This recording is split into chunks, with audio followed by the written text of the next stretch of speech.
Bonjour et bienvenue dans ce nouveau numéro de Scène-sur-Scène. Bonjour cher Mathieu. Bonjour cher Christophe, bonjour à tous. Aujourd'hui, l'amour va résonner sur ce Scène-sur-Scène, l'amour perdu, l'amour divin, mais aussi celui qui fait naître de belles histoires d'amitié. Mais pour commencer, quand l'amour est là, il faut bien réussir à le faire rester. Direction donc le Théâtre Rive Gauche.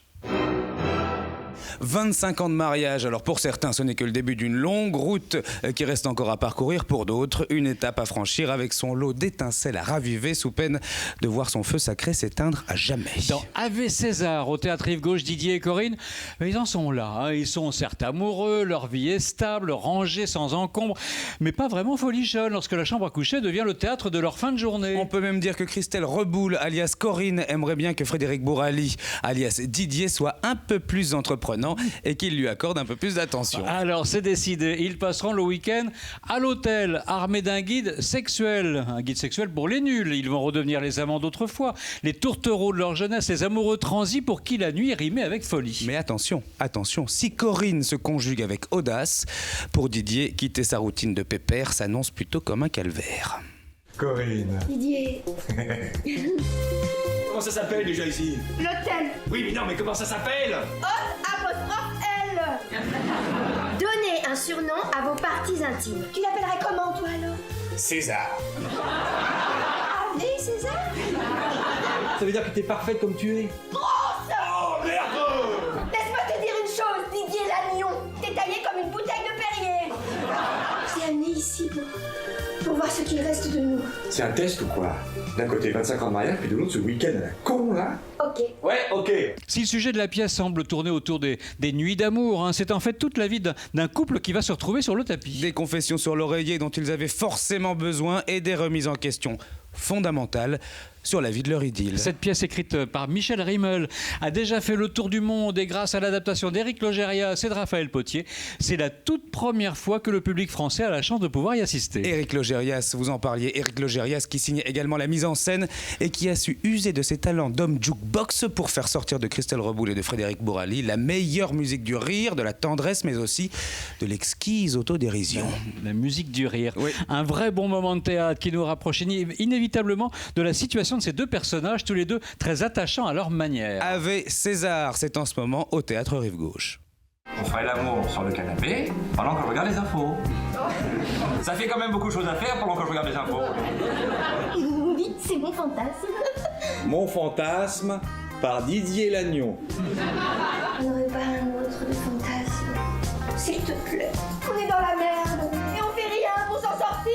Faites crépiter votre sensualité. Attends, je vais peut-être sortir l'extincteur là. Enfin, on est bien, non? On va pas en faire une salade. César? Les deux rejetons du sortilège, les deux effrontés du maléfice, les deux pestes de l'illusion sont de retour, où ça? À l'Alhambra. Zach et Stan, les deux sales gosses de la magie, ont bien décidé de vous faire passer une soirée où vous allez à la fois tomber sous leur charme, mais aussi et surtout vous faire cueillir par leur impertinence. Ils sont absolument bluffants, notamment grâce à la mise en scène de leur tour, alliant une technique quasi insondable, un humour ravageur, tranchant et sans aucune retenue. Et ils portent donc bien leur nom. Et vous savez quoi? On adore. Fixe droit devant, ne me regarde plus jamais, c'est le moment où je vais tenter de pénétrer ton cerveau.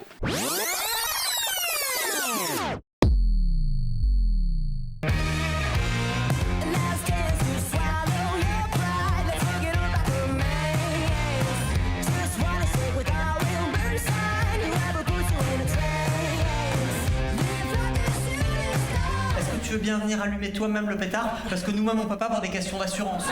Car si la magie opère, c'est avant tout entre ces deux garçons qui nous ensorcellent à quatre mains dans un univers qui n'appartient définitivement qu'à eux. Et vous les avez peut-être, vous tous, aperçus dans des émissions d'incroyables talents, que ce soit en France et même jusqu'aux États-Unis.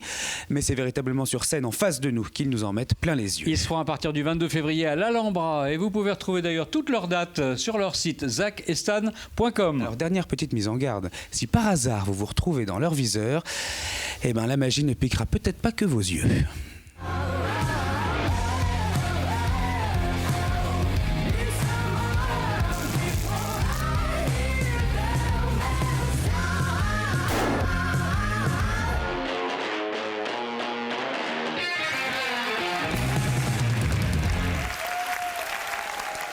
Le scénographe Aurélien Bory offre à l'artiste indienne Chantala Shivalingappa un solo de danse envoûtant, spirituel, presque étourdissant. C'est jusqu'au 22 février à l'Espace Cardin. Dans H, elle y incarne Shiva, dieu de la mort et de la danse, dans un tourbillon ininterrompu, une transe corporelle presque divinatoire. Elle nous embarque dans les méandres de la création, dans l'envers du décor de la destruction. Entre pureté du geste et âme guerrière, elle capte les vibrations divines pour orner le sol d'un mandala cendré dans un paysage sonore créé en live.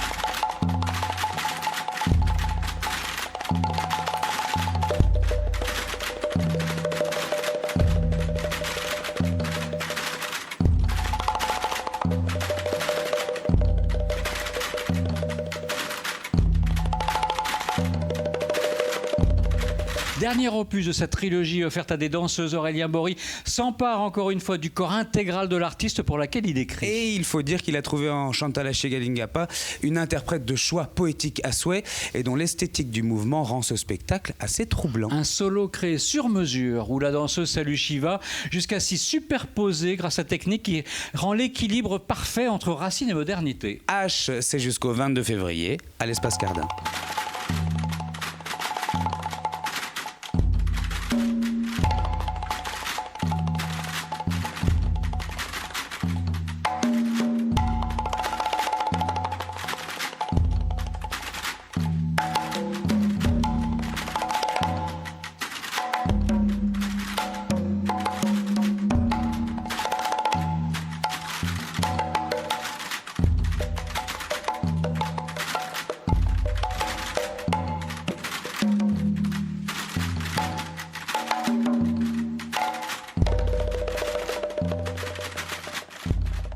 Ah, le quai des Orfèvres, une adresse qui fait trembler les escrocs et les criminels de tout poil, bêtement pris la main dans le sac. Et ce sera sans doute le cas pour le meurtrier ou la meurtrière de Paul Weilberg, un célèbre mécène, collectionneur aussi bien d'art que de jeunes femmes, retrouvé assassiné chez lui. On est à Paris, à la fin des années 40, et le commissaire Maria s'occupe d'une enquête qui le mène à rendre visite à un artiste peintre en vogue, Noël Martin.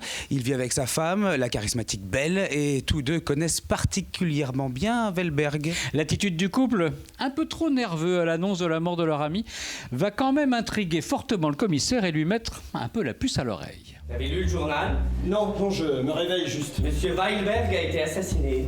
On va chercher cet ennemi parmi ses amis d'abord. On va nous soupçonner et au moins nous interroger. Commissaire Honoré Maria, je suis obligé de vous demander ce que vous faisiez hier soir. En d'autres termes, ai-je un alibi? J'ai pas dit le mot. La victime a reçu une jeune femme dans l'heure qui a précédé sa mort. Et vous avez pensé que ce pouvait être ma femme? Nous pensons le moins possible au début d'une enquête, Monsieur Martin. Nous recueillons des indices. Vu la réputation du défunt, il ne vous est jamais venu à l'esprit qu'il aurait pu profiter de l'absence de sa femme pour... On ne saurait faire de bon ménage sans 2 ou 3 Weilberg. Et 2 ou 3 encore. Oh, décidément, Monsieur Martin. J'ai trouvé quelque chose d'assez curieux. Tu prétends d'avoir passé la soirée chez ta mère. Et pourquoi? Parce que tu n'y étais pas. Alors ces deux-là, clairement, ne sont pas aussi étrangers à l'affaire qu'ils voudraient bien le faire croire. Dans un décor particulièrement réussi, une ambiance sonore bien exploitée, la mise en scène de Raphaël Lehmann fait mouche. Elle nous absorbe, elle nous enveloppe dans une atmosphère de polar noir, une enquête de police où chaque détail compte. Grâce aussi à d'excellents comédiens. Un grand bravo, Bertrand Mounier, François Nambeau, Malvina Morisseau, Philippe Pérussel et Raphaël Lehmann, la metteur en scène. Et oui, un autre personnage, le suspense, un succès mérité pour ce Quai des Orfèvres qui a déjà eu tous les honneurs d'ailleurs au dernier festival d'Avignon. Quai des Orfèvres, il a signé Stanislas André Stemann. C'est jusqu'au 31 mars au théâtre du Petit Montparnasse. Nous n'embarquons que les criminels, pas les menteurs. On embarquerait tout le monde. Toujours mieux être à la maison qu'à courir les rues quand on tue dans le quartier. Paul faisait la cour à Belle et vous êtes jaloux. Je te hais. Enfin, mon gentil. début de cette enquête, j'aurais parié pour un crime passionnel. Maintenant, j'hésite. Tout ça est fort intéressant en soi, mais je ne vois pas en quoi ça peut m'intéresser, moi. Je vous laisse une chance.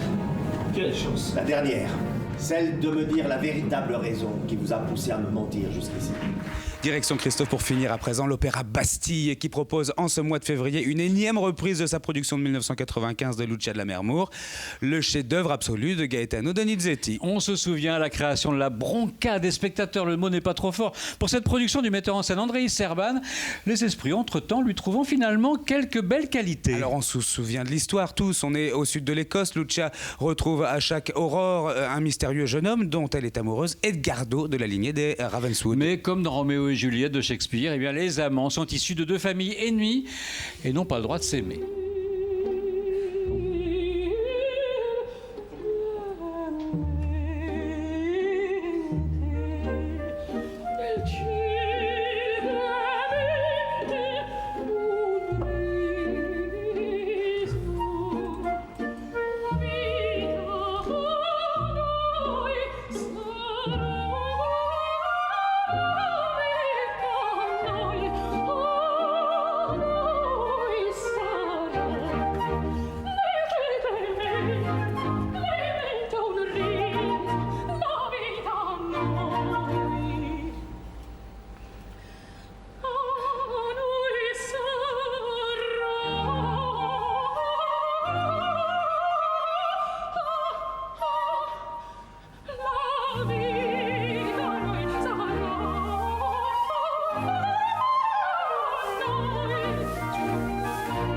Alors comme dans les films d'horreur, tout part d'une histoire vraie. Ça fait flipper. Ah oui, c'est vrai, vous avez raison. Celle d'une femme qui assassina son mari pendant sa nuit de noces, lui faisant perdre la raison à elle-même et qui avait déjà inspiré d'ailleurs un roman de Walter Scott. En la mettant en musique, Gaetano Donizetti offre à l'opéra romantique italien l'un de ses plus éclatants emblèmes. Une production où la pauvre Lucia en sort encore plus martyrisée qu'à l'habitude, étouffée dans un monde d'hommes tortionnaires, de maîtres d'armes prisonnières de cet hémicycle où les bourgeois viennent assister à sa mise à mort. Elle est seule, jusqu'au vertige, égarée dans un amour sans amant.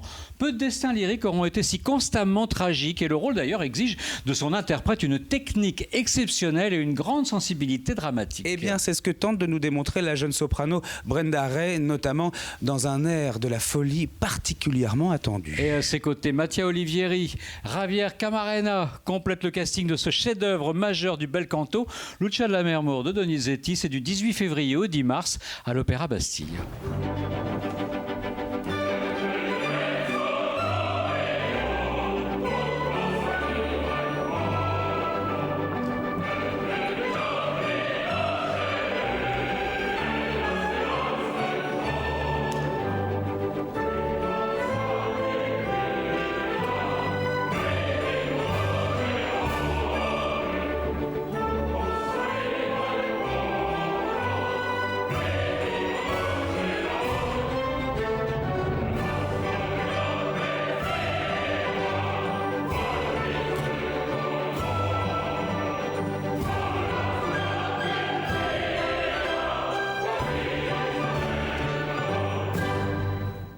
Et voilà Christophe, c'est ainsi que ce Scène sur scène s'achève. Merci de l'avoir partagé avec nous. Évidemment, on se donne rendez-vous très vite. En attendant, très bonne soirée au théâtre à vous tous. À très bientôt. À très bientôt.